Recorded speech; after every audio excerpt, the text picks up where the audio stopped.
Siloé, à proximité du réacteur de l'ILL et du synchrotron, est bien intégré à la vie scientifique du polygone de Grenoble. L'enceinte en dépression abrite la cuve du réacteur, conforme aux dernières normes des installations nucléaires. L'accessibilité du cœur du réacteur est facilitée par un pompage situé dans sa partie inférieure. Les dimensions du cœur et sa puissance autorisent une large gamme d'applications. Cette facilité d'accès au cœur permet un important programme d'irradiation de production. Source et traceur radioisotopique pour l'industrie et la médecine. Transmutation du silicium en phosphore pour l'industrie électronique. 3 tonnes de silicium sont annuellement traitées.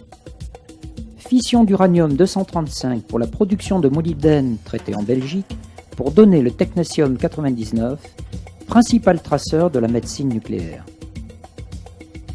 Siloé utilise aussi de nombreux dispositifs pour l'irradiation de matériaux au bénéfice des filières de production nucléaire de l'énergie. Mais Siloé est bien armé pour la recherche physique fondamentale.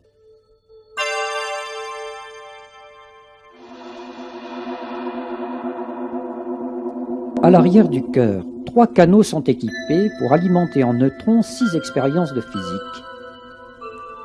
Pour les expérimentateurs, toutes les conditions de sécurité sont assurées. Les faisceaux peuvent être totalement obstrués, réacteur en marche ou à l'arrêt. Un écran de beryllium assure la qualité des neutrons.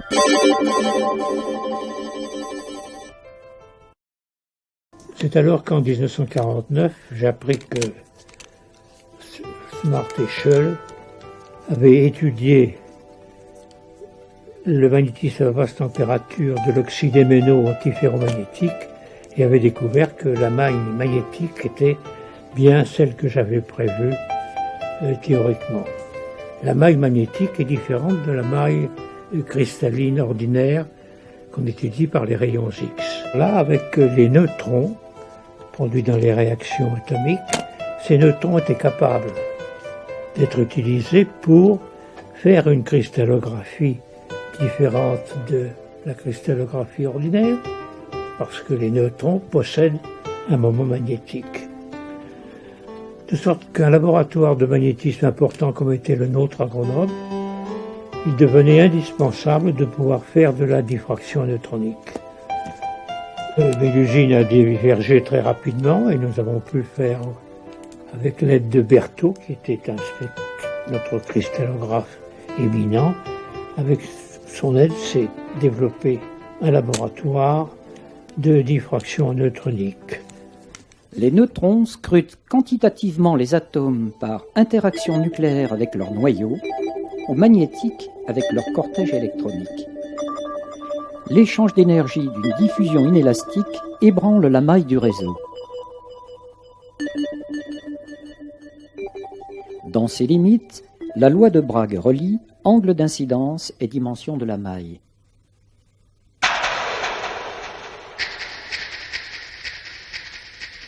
Chopper et mesure du temps de vol des neutrons donnent une spectrométrie plus sélective en énergie. Son multidétecteur le rend adapté aux mesures de diffusion inélastique sur polycristaux, voire aux mesures de vibration interatomique d'un réseau.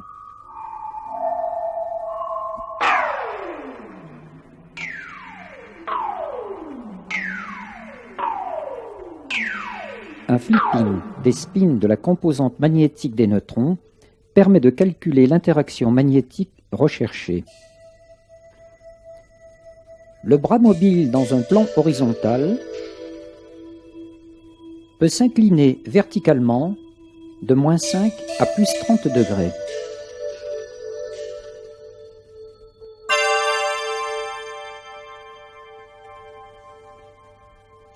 Spectromètre 3 axes, DN1 est adapté à la mesure inélastique.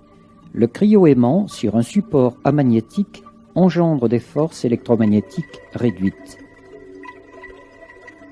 Cela facilite les ajustements de position. L'absence de bras levant est compensée par un plateau permettant d'incliner l'échantillon.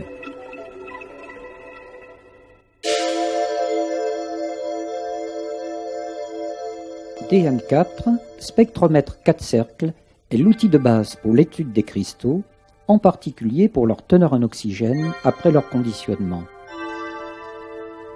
Comme pour la plupart des spectromètres, le standard Camac a été adopté pour la rénovation récente de l'électronique.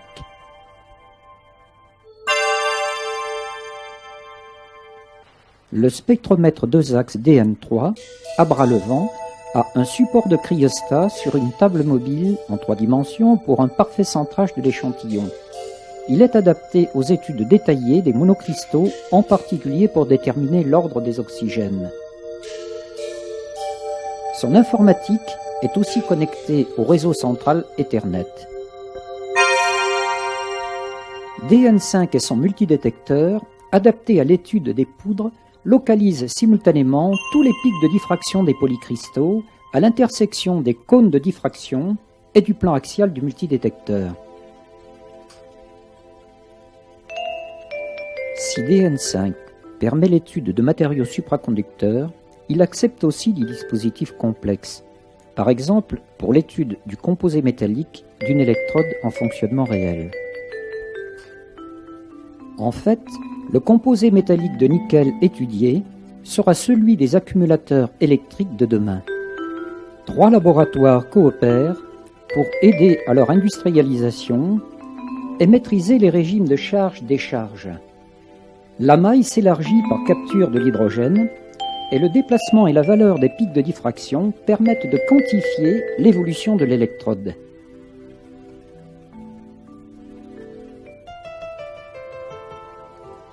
La diffraction neutronique à Siloé a bien des raisons d'être. Nous avons maintenant un groupe à Grenoble de 3 réacteurs. Nous avons Siloé, nous avons le réacteur à eau fluide, nous avons le synchrocyclotron européen. Tout cet ensemble se complète d'une manière tout à fait remarquable et ouvre de grands horizons.